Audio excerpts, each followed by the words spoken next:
Businesses use checklists and SOPs sometimes interchangeably, but they solve completely different problems, and picking the wrong one can quietly create more risk than having nothing at all.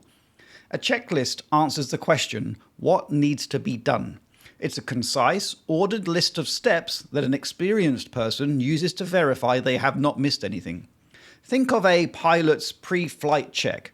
The pilot already knows how to fly. The checklist just makes sure nothing gets skipped under pressure.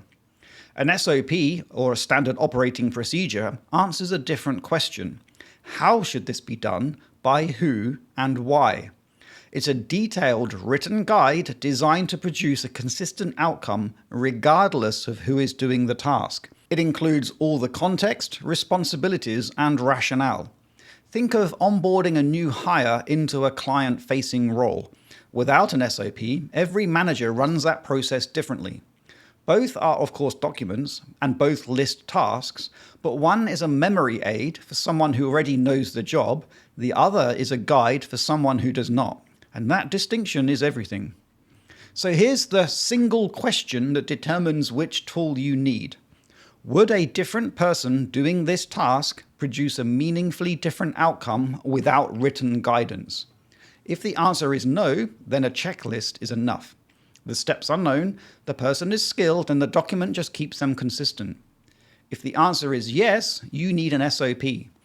The task requires judgment, sequencing, decisions, or knowledge that is not obvious, and without written guidance, outcomes will vary.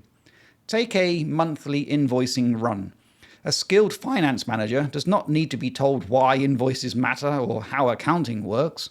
They just need a checklist confirming that every client has been billed, every figure has been checked, and the batch has been sent.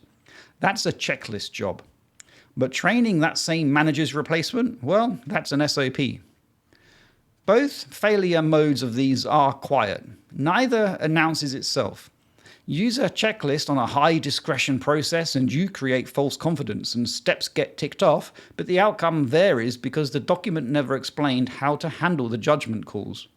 Nobody flags it because the checklist says complete. If you use an SOP on a routine process with a skilled team, and you create a different problem.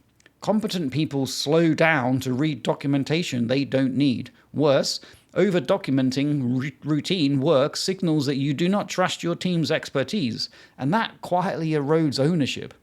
People stop thinking and start ticking boxes. The cost of either mistake does compound over time. It rarely shows up as a single visible failure. It shows up as inconsistency, friction, and a team that is either cutting corners or drowning in process. So here's the rule to apply right now to any process in your business. If a skilled person could do this from memory, but you should not have to rely on memory, use a checklist. It keeps quality consistent without slowing anyone down. If a new or different person doing this task would produce a meaningfully different outcome without written guidance, use an SOP.